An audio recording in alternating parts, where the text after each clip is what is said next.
بسم اللہ الرحمن الرحیم۔ آج 7 محرم الحرام کا روز ہے، 1444 ہجری اور 6 اگست ہے 2022 بروز ہفتہ۔ فجر کے درس میں حسب ترتیب جو ہمارا سلسلہ دروس کا چلتا ہے اور بتی کی وجہ سے 1-2 دن کی خرابی ہمیں درپیش ہے، تو آج جو مسئلہ ہم سمجھیں گے وہ ہے تبلیغ کا طریقہ کیا ہونا چاہیے، تبلیغ کا انداز طریقہ کیا ہونا چاہیے اور تبلیغ کیسے کرنی چاہیے۔ اس پس منظر میں قرآن پاک کا ایک واقعہ اللہ تعالیٰ نے ہمارے لیے رہنمائی فرمائی ہے، اور یہ سورۃ اعراف ہے 9ویں پارے میں، اس کی آیت نمبر 163 اور 164 اور 165 ہے۔ ان آیات میں اللہ تعالیٰ نے پیارے محبوب صلی اللہ علیہ وسلم سے فرمایا کہ جو پہلیاں قوموں کے لوگ تھے وہ سرکشی میں جب بڑھ جاتے تو پھر ان پر عذاب آتا، اور ان کو روکنے والے جو ہوتے تھے ان کا طریقہ کار کیا تھا اور وہ کیسے بچے اور کون ہلاک ہوئے۔ تو یہاں اس بستی کا ذکر کیا جا رہا ہے کہ جو بستی اس بستی کا نام ایلا تھا اور وہ دریا کے کنارے پہ واقع تھی بستی، جس میں لوگ رہتے تھے، سب مل جل کر اکٹھے ہی رہتے تھے۔ یعنی جیسے یہ کہتے ہیں نا سکولی کہ ہم سب ایک ہیں، اس طرح کا اس بستی کا رہن سہن تھا، سب اکٹھے تھے۔ تو وہاں اللہ تعالیٰ نے ان لوگوں کو آزمایا اور ان کو حکم دیا کہ تم نے مچھلی کا جو شکار ہے نا اس کو ہفتے والے دن نہیں کرنا۔ اس دور کے نبی کے ذریعے ان کا روزگار جو ذریعہ تھا، ذریعہ معاش معیشت روزی کمانے کا ذریعہ، وہ مچھلیاں پکڑنا تھا، یعنی مچھلی کا کاروبار تھا ان کا۔ تو ان لوگوں کو جب اللہ تعالیٰ نے آزمایا، پہلے تو سب اکٹھے تھے، ادھر سے دیکھو بچہ جو بول رہا ہے نا اس کو گھر بھیج دو، جو بول رہا ہے بچہ وہ گھر چلا جائے، ورنہ خاموشی سے بیٹھو۔ تو وہاں ہوا کیا، جب رب تعالیٰ کا حکم ان کے پاس آیا کہ ہفتے والے دن مچھلی نہیں پکڑنی، پہلے تو سب پکڑ رہے تھے، تو اب ان کے 3 گروہ بن گئے۔ جب آزمائش کا حکم آیا اب 3 گروہ بن گئے۔ ان میں سے ایک گروہ ایسا تھا جس نے نافرمانی کی اور انہوں نے شکار کر لیا ہفتے والے دن، اور طریقہ انہوں نے کیا لڑایا کہ جہاں مچھلیاں اکٹھی ہو کر آتی تھیں نا، یعنی حوض آپ سمجھ لیں جس میں مچھلیاں ساری جمع ہو جاتی تھیں اور وہاں سے وہ اٹھا لیتے تھے، اب انہوں نے کیا کیا کہ ہفتے والے دن ڈکا وہیں لگا دیا کہ ہم ہفتے والے دن پکڑیں گے نہیں، اگلے دن پکڑ لیں گے۔ یعنی انہوں نے اپنی خردماغی اور اپنی حماقت سے رب کے حکم کے مقابلے میں ایک ہیلا بنا لیا کہ رب تعالیٰ نے تو ہمیں ہفتے والے دن شکار سے روکا ہے نا، مچھلیاں جمع کرنے سے تو نہیں روکا۔ تو جمع انہوں نے ہفتے والے دن نہیں کر لی اور سوچا یہ کہ اگلے دن ہم یہیں سے نکال لیں گے۔ تو حقیقت میں تھی وہ رب تعالیٰ کی نافرمانی۔ اب ایک گروہ یہ بن گیا جو نافرمان ہوا، بقیہ ایک گروہ ایسا تھا جو خاموش تھا، ان کو برائی سے روکتا نہیں تھا، خاموش تھا وہ۔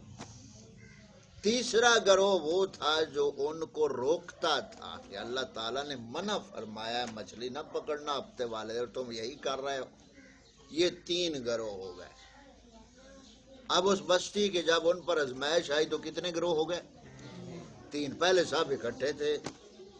پہلا گروہ کیا ہوا؟ جس نے مچھلیاں پکڑ لی، شکار کر لیا، نافرمانی میں وہ حد سے گزر گئے، ایک گروہ یہ ہو گیا۔ دوسرا گروہ ان کے درمیان تھا، بیچ میں خاموش تھا، اور جو تیسرا گروہ تھا وہ ان کو منع کرتا۔ اب اللہ تعالیٰ نے ان کا یہ قصہ بیان کر کے ہمارے لیے درس عبرت بنایا ہے۔ اللہ تعالیٰ فرماتا ہے اور ان سے حال پوچھو اس بستی کا کہ دریا کے کنارے تھی، جب وہ ہفتے کے بارے میں حد سے بڑھتے، جب ہفتے کے دن ان کی مچھلیاں پانی پر تیرتی ان کے سامنے آتی ہیں، اور جو ہفتے کا دن نہ ہوتا تو نہ آتی۔ اس طرح ہم انہیں آزماتے تھے ان کی بے حکمی کے سبب۔ اور جب ان میں سے ایک گروہ نے کہا تم ان کو کیوں نصیحت کرتے ہو، ان لوگوں کو جنہیں اللہ تعالیٰ ہلاک کرنے والا ہے یا انہیں سخت عذاب دینے والا ہے یا ہلاک کرنے والا ہے۔ اب جو روکنے والے تھے نا، انہوں نے اس گروہ سے کہا جو گروہ ان کو کہتا تھا ان کو آپ کیوں منع کرتے، نہ روکیں۔ یعنی ایک تو علیحدہ گروہ ہو گیا نا فرمانی والا، بقیہ دو گروہ کی آپس میں گفتگو ہو رہی۔ ایک گروہ کہتے ہیں ان کو مت روکو، ان پر عذاب آنے والا، کیوں روکتے ہو، ان کے انہوں نے ماننی تو ہے نہیں، انہیں غرق ہونے دو۔ یعنی اس گروہ کا موقف یہ تھا کہ ان کو سمجھا بیٹھے، یہ نہیں مانے تو اب چھوڑو ان کو۔ یہ گروہ تھا جو کہتا تھا بھی آپ ان کو چھوڑ دو، نصیحت نہ کرو۔ اب جو روکنے والا گروہ تھا نا، اس نے اس گروہ سے کیا کہا، وہی بات قرآن بیان فرماتا ہے، قالوا معذرۃ الی ربکم، بولے تمہارے رب کے حضور معذرت کو۔ یعنی ہم تو اس لیے ان کو روک رہے ہیں، یہ رکے نہ رکیں، ہم اللہ تعالیٰ کی بارگاہ میں نہ پکڑے جائیں کہ تم یہ دیکھتے ہوئے برائی کو روکا کیوں نہیں تھا۔ یہ تیسرے گروہ نے کہا اللہ تعالیٰ کی بارگاہ میں معذرت کرنے کے لیے، یعنی ہمیں اللہ تعالیٰ کی بارگاہ میں پکڑنا ہو کہ ہم نے ان کو روکا کیوں نہیں۔ یہ تیسرے گروہ کا موقف تھا۔ اب اللہ تعالیٰ نے فرمایا کیا، بولے تمہارے رب کے حضور معذرت کو، اور شاید انہیں ڈر ہو پھر جب بھلا بیٹھے جو نصیحت تمہیں ہوئی تھی، انہیں نصیحت ہوئی تھی، انجینا الذین ینہون عن السوء۔ تو اللہ تعالیٰ فرماتا ہے ہم نے کیا کیا، وہ بچا لیے ان تینوں گروہوں میں سے، وہ بچا لیے جو برائی سے روکتے تھے۔ یعنی جو برائی سے روکتے تھے، اللہ تعالیٰ فرماتا ہے ہم نے ان کو بچا لیا۔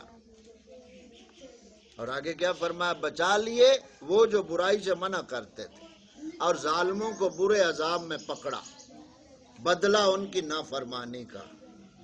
پھر جب انہوں نے ممانت کے حکم سے سرکشی کی، قلنا لہم کونوا قردۃ خاسئین، تو ہم نے ان سے فرمایا ہو جاؤ دھتکارے ہوئے بندر۔ تو اس نافرمان گروہ کو اللہ تعالیٰ نے بندر بنا دیا، دھتکار کر بندر بنا دیے گئے۔ تو اس واقعے میں ہمارے لیے سبق درس عبرت کیا ہے کہ وہ قومیں جب نافرمانی کرتی اور حد سے گزر جاتی تو خدا تعالیٰ کا امر ہوتا ان کو کہ تم بندر دھتکارے ہوئے بن جاؤ، ان کو دھتکار کر بندر بنا دی۔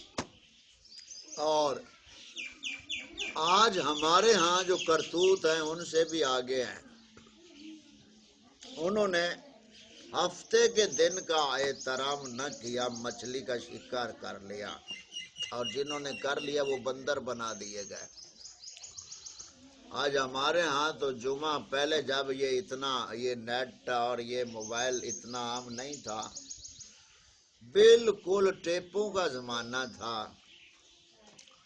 اس وقت سیل میں چلتے تھے، ٹاکی پہ سیل میں، اور وہاں جمعے والے دن ایک ٹکٹ پہ کنجروں نے 2 شو رکھے ہوئے ہوتے تھے۔ جمعے والے دن ایک ٹکٹ پہ 2 فلمیں دکھاتے تھے، 2 شو جمعے والے دن۔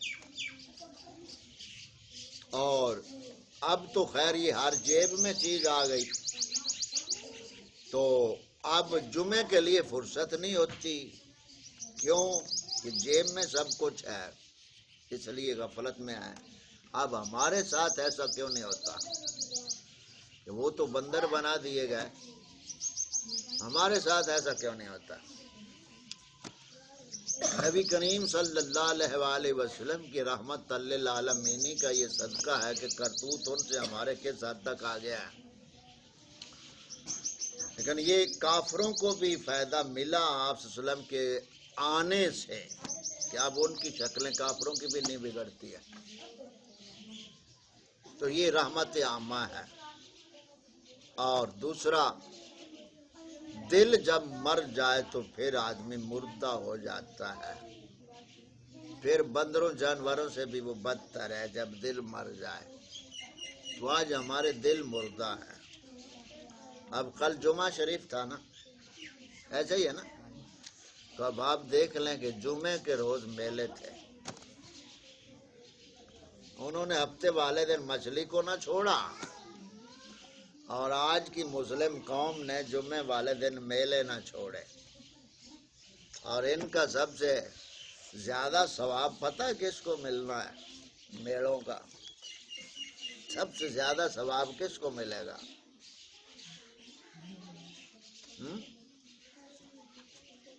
جنہوں نے بنایا، ایجاد کیا، پیر صاحبان جو ہے۔ اور وہاں آپ نے جو دیکھا سو دیکھا، آپ نے دیکھا کیا دیکھا؟ دائیں دیکھا، بائیں دیکھا، سامنے دیکھا، پیچھے دیکھا، نیچے دیکھا، اوپر دیکھا، ترچھی نظر سے دیکھا، جو بھی دیکھا آپ نے اس دیکھنے میں بہت کچھ دیکھا ہوگا، وہ ہم پھر کسی وقت آپ سے پوچھیں گے۔ اس وقت آپ یہ سبق آپ کو جو بتایا اس پہ ذہن بات آ گئی کہ بچے کون؟ جنہوں نے برائی سے روکا تھا۔ یہ طے شدہ بات قرآن پاک کے حوالے سے واضح ہو گئی کہ جنہوں نے برائی سے روکا تھا اللہ تعالیٰ نے ان کو عذاب سے بچا لیا۔ تو برائی سے روکنا اپنی طاقت کے مطابق اللہ تعالیٰ کے عذاب سے بچنے کا ذریعہ ہے۔ ایک مسئلہ یہ واضح ہو گیا، برائی پہ خوش ہونا اللہ تعالیٰ کی پکڑ اور عذاب کا ذریعہ ہے، اور طاقت بھر برائی سے بچنا اور روکنا یہ اللہ تعالیٰ کے عذاب سے بچنے کا ذریعہ ہے۔ ذاتی بد عملیاں جتنیاں ہیں کم از کم برائی سے روکے اور بچنے کی کوشش کرے تو اللہ تعالیٰ کے عذاب سے بچ جائے گا۔ تو آپ یہ دیکھیں، یہاں کسی بچے کو تھانے دار کے لے جائے پکڑ کر پولیس والے، اور وہاں کچھ چھتر اٹھائیں اور 1-2 ماریں، تو اب بچے کا کیا تصور ہوگا کہ یار میری جان چھڑاؤ، باں ہوگی یا نہیں؟